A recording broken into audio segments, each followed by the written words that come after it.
Class 10 का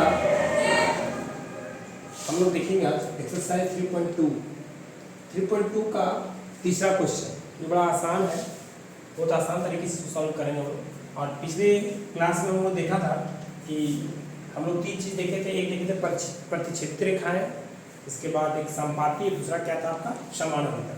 तो वो तीनों देख लिए थे कि A1/A2 not equal to B1/B2 समझ जाएंगे तुम्हारा क्या होगा, प्रतिच्छेद होगा।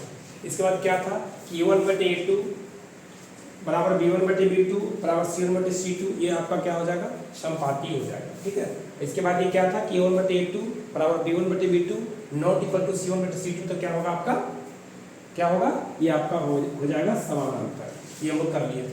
अब यहाँ पे उसी चीज़ को यहाँ पे थोड़ा सा चेंजिंग किया हुआ है, वही रूल यहाँ पे काम देगा, है ना। थोड़ा सा हम लोग देखेंगे यहाँ पे कि सबसे पहले जो है यहाँ पे एक इक्वेशन दिया हुआ है। पहले आप इक्वेशन को देखिए कि आपका इक्वेशन दिया हुआ है। इक्वेशन आपका है कि पहला इक्वेशन है कि 3x plus 2y plus 5। Next equation है आपका 2x minus 3y equal to 7। ध्यान यहाँ रखिएगा, देखिएगा आपको समझ में आ जाएगा, आप आराम से इसको सॉल्व कर लेंगे। ये आपका है, हम लोग यहाँ पे सॉल्यूशन लेते हैं, हल होता है। अब यहाँ पे क्या करना है, अब लिखिए आप समीकरण 1 से। ठीक है, ध्यान दीजिएगा थोड़ा सा।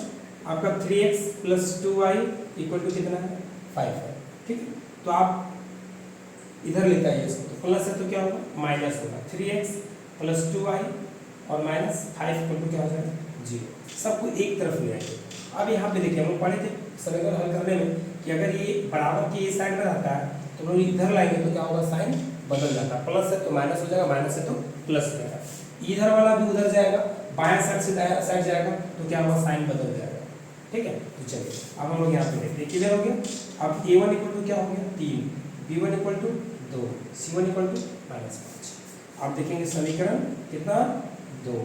समीकरण 2 में हम लोग देखेंगे, क्या देखेंगे कि 2x minus 3y equal to कितना दिया हुआ, 7 दिया हुआ। ठीक है, ये हम लोग यहाँ पे लिख रहे हैं। अब आपका क्या हो जाएगा, 2x plus 3y minus 7 equal to 0, है ना। हम लोग इसको द्विघात समीकरण में जो इसको हम ले आते हैं, इस फॉर्म में आपको लिखना है। यानी आपका जो समीकरण होता है तो हम इस टाइप में लिया। अब हमको क्या करना है उसको ध्यान देंगे। अब यहाँ पे आपका A1 equal to 2, B1 equal to -3 और C1 इक्वल टू क्या हो जाएगा, -7। ठीक है, अब हम लोग तुलना करेंगे। क्या करेंगे, तुलना करना है आपको, किसका किसका, तो देखिए यहाँ पे क्या करना है, ध्यान देंगे। A1/A2 कितना हो जाएगा, A1/A2 जो है आपका कितना है, A1 3 है और A2 कितना है, A2 देखिए आपका ये है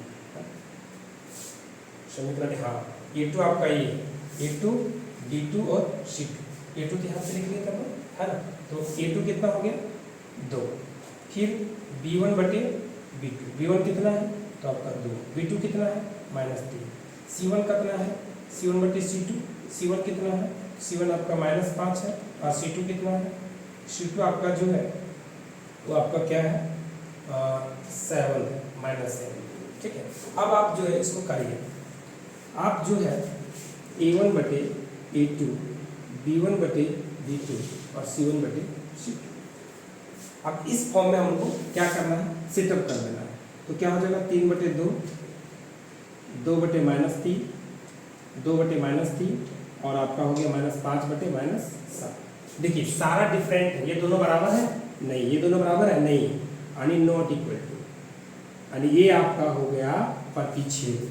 यही से क्लियर हो गया, प्रतिच्छेद। जैसे आप देखेंगे कि जो दी गई समीकरण जो होता है वो प्रतिच्छेदित रेखाएं है, इसका मतलब ये आपका हो जाएगा कौन चीज, संगत हो जाएगा। क्या हो जाएगा, संगत हो जाएगा, यानी आंसर क्या होगा, संगत। देखिए एक चीज ध्यान दीजिएगा, प्रतिच्छेद होगा तब संगत बोलिएगा। क्या करना है, संगत लिखना। समपाती होगा तो भी आपको क्या करना होगा, संगत। दो चीज याद रखिएगा, क्या करना है, प्रतिच्छेद जो होता है वो प्रतिच्छेद करने जान गए, कौन प्रतिच्छेदित रेखाएं होगा, दी गई समीकरण क्या प्रदर्शित करता है, तो प्रतिच्छेद जो आपका होगा वो आपका क्या होगा, संगत होगा। क्या होगा, संगत होगा। दूसरा आपका हो गया समपाती भी होगा तो क्या होगा, संगत होगा। ठीक है, एक आपका बच गया क्या, संपाती हो गया, समानांतर, यानी समानांतर जो होगा, समांतर होगा तो आपका क्या होगा, यह संगत होगा। इसमें थोड़ा सा ध्यान देंगे कि संगत का मतलब हो गया कि सब एक जैसा, बराबर नहीं है तो नहीं है, बराबर है तो है, एक जैसा। या इसमें क्या होता था कि दो बराबर होता है लेकिन तीसरा क्या होता है, अलग हो जाता है, इसलिए असंगत हो जाता है। यानी कहने का मतलब है कि जो एक कैटेगरी में आता है, यानी कहने का मतलब है कि अगर सब बराबर है तो एक जैसा होगा, ठीक है। और अगर जैसे कि इसमें सब, अगर सब डिफरेंट है तो सब डिफरेंट है, इसका मतलब सब एक जैसा है, तो आपको क्या कहलाएगा, संगत। और थोड़ा सा डिफरेंट होता है, इसमें क्या होता है, A1/A2 बराबर B1/B2 not equal to C1/C2 हो जाता है। देखिए ये सब आपका है नहीं, ये देखिए यहाँ बराबर देंगे, यहाँ पर नॉट इक्वल टू, इसका मतलब क्या होगा, असंगत।